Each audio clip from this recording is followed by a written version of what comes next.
अरे ये क्या सिमरन, तुम दहेज में 4 एसी ही लेकर आ गई। भला गांव में एसी की क्या जरूरत है?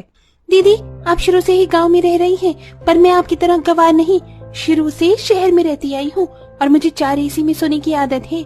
इसीलिए मैं अपने साथ दहेज में 4 एसी ही लेकर आई हूँ, क्योंकि दिवाकर ने मुझे पहले ही बता दिया था कि आप लोगों के पास एसी नहीं है। कोई बात नहीं बहू, हम समझ सकते हैं।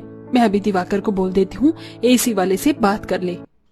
इतना बोलकर आशा वहां से चली जाती और दिवाकर एसी वाले से बात कर लेता है। अगले ही दिन एसी वाला आकर सिमरन के कमरे में चारों एसी लगाकर चला जाता है। ऐसे ही कुछ दिन बीत जाते हैं और जहां सिमरन अपने कमरे में एसी की ठंडी हवा खा रही होती है तो वहीं सुमन भी मौका मिलते ही खेत चली जाया करती। ऐसे ही एक दिन, माँ जी सिमरन, देखिए ना, आज का मौसम कितना अच्छा हो रहा है। मैं पापा जी को सब्जी के खेतों में खाना देने के लिए जा रही थी। मैं तो कहती हूँ कि आज आप दोनों भी मेरे साथ चलिए, घंटे 2 घंटे वहीं बिता कर आएंगे। मुझे कोई शौक नहीं है इस गर्मी में बाहर जाने का। आप जाओ, मैं अपने कमरे में ही सो लूंगी। कोई बात नहीं बड़ी बहू, मैं चलती हूँ तेरे साथ। गंवारपन की भी हद होती है। इन लोगों को एसी से ज्यादा बाहर की हवा पसंद है, वो भी इतनी गर्मी में। जहां मन ही मन सिमरन मुंह बना रही होती है तो वहीं सुमन अपनी सास के साथ अपने ससुर के लिए खाना लेकर खेत में जाती है, जहां विनोद सब्जियों के खेत में पानी दे रहा होता है। सुनिए जी, कुछ हरी सब्जी तोड़ लेना और अब जाकर पहले खाना खा लीजिए। हाँ भाग्यवान, बस अभी आता हूँ। इस तरह सुमन अपनी सास और ससुर के साथ वहीं पर बैठकर खाना खाती है और कुछ देर बाद आशा अपने पति और बहू के साथ कुछ सब्जियां खेत से तोड़कर घर ले जाती है। इसी तरह कुछ दिन बीत जाते हैं और एक रात, बहू रात हो गई, जल्दी से खाना लगा दे, तेरे ससुर जी भी खेत से आते होंगे।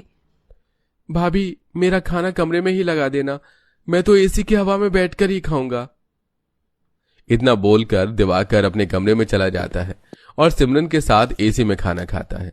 और कुछ देर बाद एक बार फिर सुमन सबसे बोलती है, ये लो देवरानी जी, फिर से लाइट चली गई। अब क्या फायदा कमरे में खाना खाने का। देवर जी को बोलो कि वो हम सबके साथ ऊपर छत पर चले, ठंडी हवा में बैठकर खाना खाएंगे। और मैं तो आज छत पर ही सोऊंगी। आप भी कभी छत पर सोकर देखो, बहुत अच्छा लगता है। दीदी, मैंने घर में एसी इसलिए नहीं लगवाई ताकि मैं गवारों की तरह छत पर सो। आपको पसंद है, आप सो जाओ। इतना बोलकर सिमरन खाना लेकर बाहर जाती है, पर सुमन अपनी देवरानी की बातों को दिल पर नहीं लेती और सभी लोग मोमबत्ती जलाकर छत पर खाना खाते हैं। घर में लाइट नहीं है, पर देखा, हमारा कमरा अब भी ठंडा है। पर इन लोगों को क्या, इन गवारों को तो आदत है खुले आसमान के नीचे सोने और खाने की। क्या सिमरन, तुम भी ना? अब उन्हें पसंद है खुले में सोना, छोड़ो ना उन्हें। दिवाकर की बातें सुन सिमरन मुंह बना लेती है। अब इसी तरह कुछ दिन बीत जाते हैं और एक शाम फिर से लाइट चली जाती है।